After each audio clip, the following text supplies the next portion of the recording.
Gonzalez-Bridge, your community reporter in Grover Beach, where a group of local residents has filed a lawsuit against the city. They claim their recall, the mayor and 2 council members were unlawfully rejected. Grover H2O member Leslie Mars sat down with me on Monday to discuss the lawsuit. Debbie Peterson, who's led the case, joined us on Zoom as she was out of town. What series of events this moment? The city clerk slow-walked the petition process for 3 months until it was actually too late to recall Mayor Bright or Zimmerman in the election.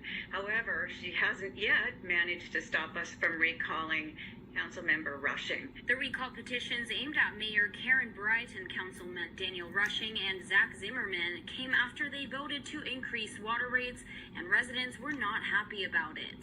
Our group is asking for transparent government, and we are going and asking the hard questions, and they're really not used to that. Their lawsuit argues that the city clerk's actions violate the California Elections Code. A new law passed in 2023 allows individuals to challenge the accuracy of statements in recall petitions by petitioning the courts to have a superior court judge determine the accuracy of those statements. This lawsuit is important because it's first one since the inception of the January 2023 law. So it'll be the first case to set precedents for the future. According to Peterson, the city clerk rejected the recall petition for council member Daniel Rushing, citing alleged false and misleading statements.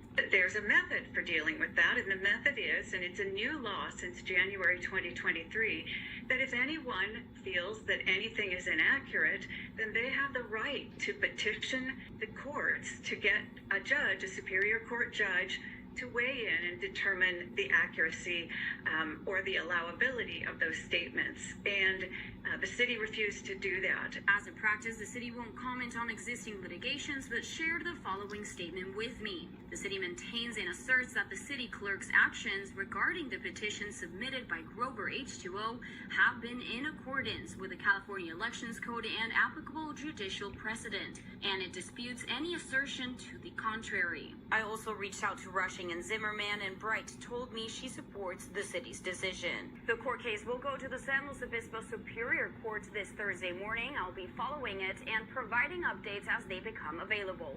In Grover Beach, Olivia Gonzalez-Britt, KSBY News. It is a Dave Congleton Show, always your hometown radio talk show. Now we turn our attention back down to Grover Beach. We have been checking in regularly with Debbie Peterson, and updates us on the Grover Beach situation. They're going to court. She'll explain. Former Grover Beach mayor, founder of Grover H2O, and she joins us now to give us an update. Debbie, good afternoon. Good afternoon, Dave. Thanks for joining us. Thanks for keeping us posted on things. Let's start with Pismo Beach. There's a city council meeting tonight. What's on their agenda, please? The meeting's at 6 o'clock, and it's in their city chambers on Mattie Road next to McClintock's. So go have dinner, then go to the meeting.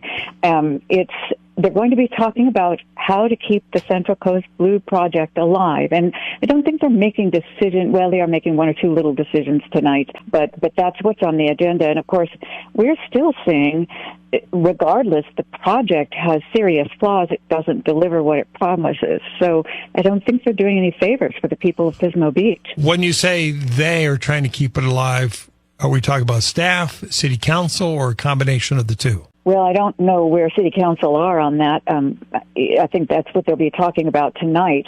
However, staff are recommending some actions be taken that will keep it alive, keep Central Coast Blue alive. Can they do that? Can they survive on their own? I thought it was important to have this 3-way pact. I don't know if they can survive on their own. I think they have, just like the rest of us, they have a lot of work to do to figure it all out. I can't imagine that they can, but who knows what they may be able to figure out.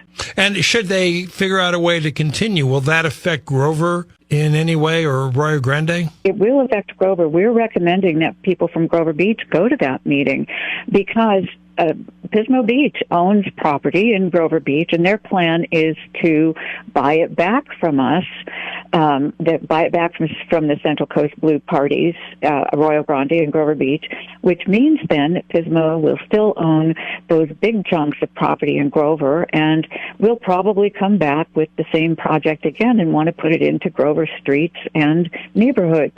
That is not something that the people of Grover Beach want. All right, so Pismo Beach tonight, and kind of like we just had Stu Jenkins here talking about the San Luis City Council meeting. If you want your voice to be heard and you can't make it to the meeting for public comment, go online now and email the Pismo Beach City Council. Well, and the other thing you can do, and I'm not sure if you can do this in Pismo, but certainly at Grover Beach and Arroyo Grande meetings, you can call in during the meeting. So you can watch it, you can live stream it at slowspan.org, and then or I think in AG, it's on Zoom, and then all you do is just pick up the phone and make a call, and they'll let you speak during public comment. Well, that's dangerous, but good for them. All right, Debbie Peterson is with us. Now, very, very busy week here. Thursday morning, 9 a.m., Grover H2O's headed to court. What's going on here, Debbie? We will be breaking new ground. There is a new law that we believe the city of Grover Beach and the city clerk and the city council have violated.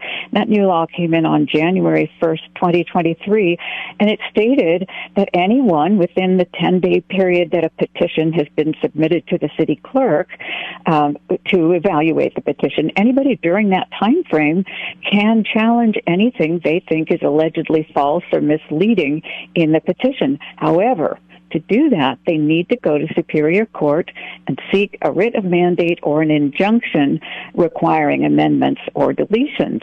And a judge then, if he has clear and convincing proof that the material in question is false, then he can make those changes. But only a judge may make those changes as far as we can tell from that law. So this will be the first time anybody's taken it to court and said, okay, we need some help with this. Do you have any sense as to where this law came from, meaning the context, what prompted it? There have been a lot of changes in the recall law, and it's become much tighter, much more difficult to get a recall, even though it is direct democracy and it's the right and has been the right of the people of California for over 100 years now. What the courts did to make sure that the decision as to whether a recall petition is false or misleading is not left to the city clerk, who is usually hired by the city council, who are usually the ones being recalled. So there's a conflict of interest there. So the court felt that they could do better public policy by making sure that if anyone had any concerns, they had to go to a judge. It wouldn't be the unilateral decision of a city clerk who may have an interest. Yeah, I get it. And so the bottom line is you're asking the judge to rule in your favor, approve the recall petitions so that it can be placed on the November ballot. Correct. And it's getting very tight on time. We would have to have over 500 signatures submitted to the city clerk by June 5th or 6th in order to meet the various timeframes that take place for the city to get it on the ballot. So it's very, very tight. But just to remind folks, Debbie, I'm looking at the press release here. You submitted your draft petition in January, first time around. Yeah, and this is why. Yeah, we should have 60 days to collect the remaining one that we can do, the recall for Councilmember Rushing. It's already too late to do a recall for the mayor or for Councilmember Zimmerman. It's too late because the city stalled. And that's why we pushed so hard through the Christmas holidays to get our petition signatures or our proponent signatures. 153 people signed over the holidays in the dark, dreary times to do this. And we submitted it as early as we possibly could. And the city has been dragging their feet and slow walking it since January. And we've tried everything we can. We've tried 6 different times, 6 different ways of doing it. We hired an attorney to see if an attorney could convince the city to negotiate, and the city refused twice. And so we really had no alternative but to do what the city should have done in the first place if they weren't happy, and that is to ask an impartial judge to make that determination of whether 2 statements that the city clerk didn't like could remain on our recall petitions. Who's your attorney for Thursday? Do you have an attorney, I assume? Yes, we're using an attorney, Ellis Raskin, out of a big law office down in on Figueroa Street in L.A. It was a long haul even getting an attorney who had room in their schedule to even deal with this. So it's been quite a long haul, quite a challenge for us. Do we expect the judge, and this is the original, Judge Van Rooyen, I think is pretty sharp. He was the original judge in the Kristen Smart case before it was moved up to Salinas. I've seen him in action. Are you expecting a decision on Thursday, or is he just going to take it into consideration? We're hoping for a decision on Thursday because, frankly, there's no way that we could meet that June 5th deadline unless we have at least a couple of weeks to collect those signatures. Now, what we have done is we went ahead and we submitted them we took those things out and we submitted them to the city clerk. She finally approved them, and we have been circulating those petitions. But we would like to be able to circulate the petitions that were signed by the proponents, that the people of Grover Beach, with the comments that the people of Grover Beach made and signed on. We're hoping that the ones we've collected so far can still be used, and we're hoping that the judge will rule on Thursday so that we can make sure that the reason it's so important is because if we don't get them in by June 5th, then there would have to be a special election, and that'll cost the city, In Paso, it was $300,000. Yeah. We don't want to do that to our city. Yeah. I'm thinking back 10, 15 years, the whole sewer thing in Los Osos and how that divided the town.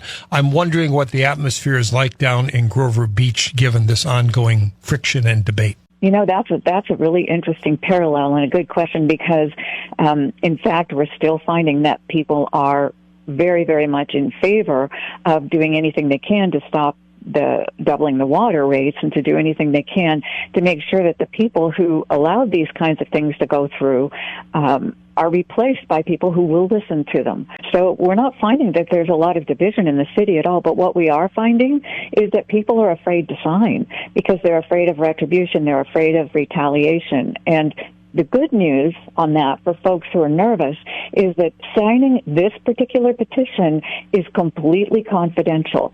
So obviously we have to collect them and turn them in, but we have to sign a declaration on every single page that we turn in, on a two-sided page that we turn in.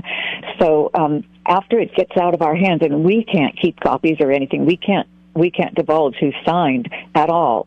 We're signing an agreement with state in that case. So the only one who's going to know what's on them is the city clerk. Debbie, is there a website for Grover H2O? Yeah, it's Grover H2O, and we'd love to have people come watch the court case because I think it's a really interesting question of democracy and participative democracy and First Amendment rights of free speech. So I'll post the link to how to live stream the lawsuit on Thursday, but also people can just go 9:00 on Thursday morning. Yeah. And head over to 1050 Monterey Street and check it out. What are you doing for a legal fee? How are you paying the attorney? Donations. Okay. So the obvious question there is... people of Grover Beach are paying for it. How can people donate to help your... One way or another, we're all paying for it. Yeah, but how can you help support the legal bills? If you go to Grover H2O, and it's H2O is in oxygen, O, not zero, H2O, there is a way you can donate, and yeah, it would be really helpful. People have given sacrificially for this, not only financially, but also worked really, really hard to make all this happen. All right, we are in conversation with former Grover Beach mayor turned author and public watchdog Debbie Peterson. The group is Grover H2O. Looks like they're heading into court on Thursday morning. She's explaining why. More conversation straight ahead.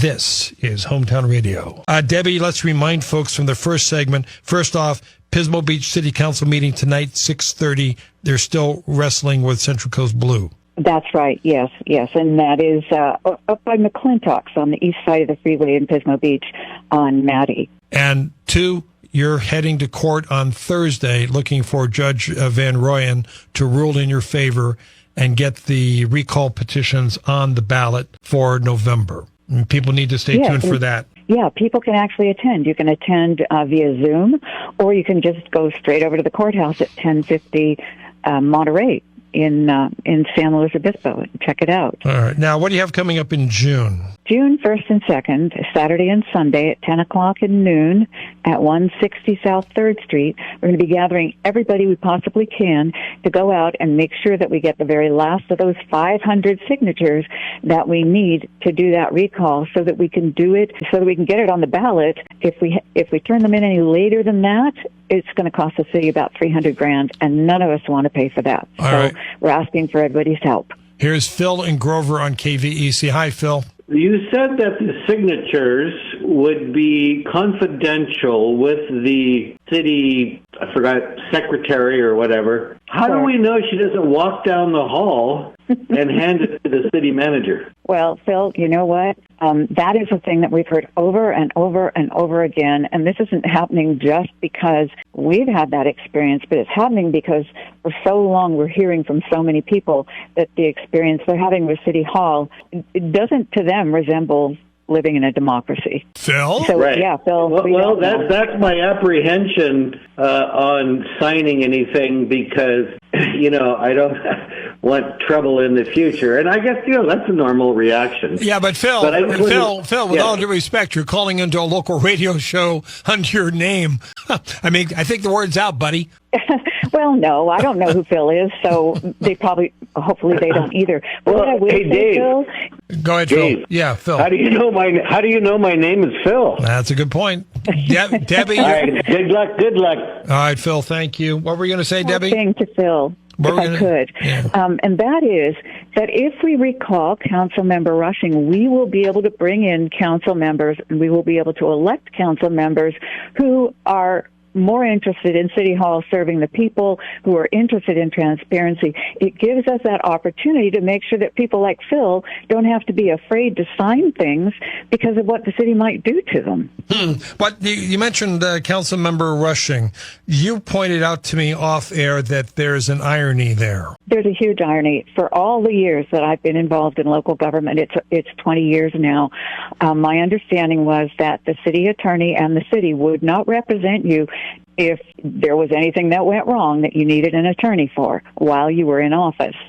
But last week, I believe it was, maybe the week before, all of the council members who were being recalled voted in favor of the city paying all the legal fees for this court case, fighting it, using city funds to do it, and to support the city clerk, and also to support Councilmember Rushing. Now, Councilmember Rushing abstained from the vote, but really what he should have done, and what all of them should have done, is to have recused themselves because they had an interest, because they were all being recalled. 7.1A2.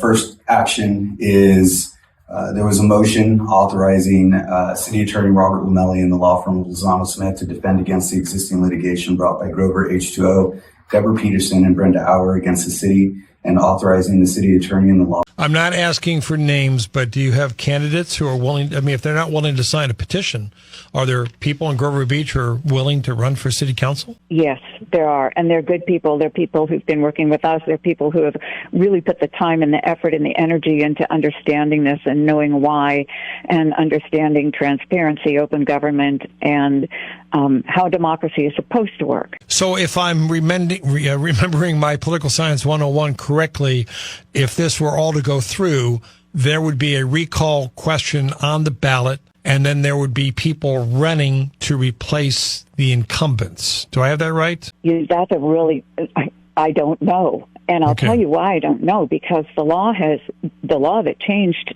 almost just a year ago, is so confusing that no one's ever really been able to give me a straight answer on it, whether or not we have to run someone in addition to recalling. I don't think so.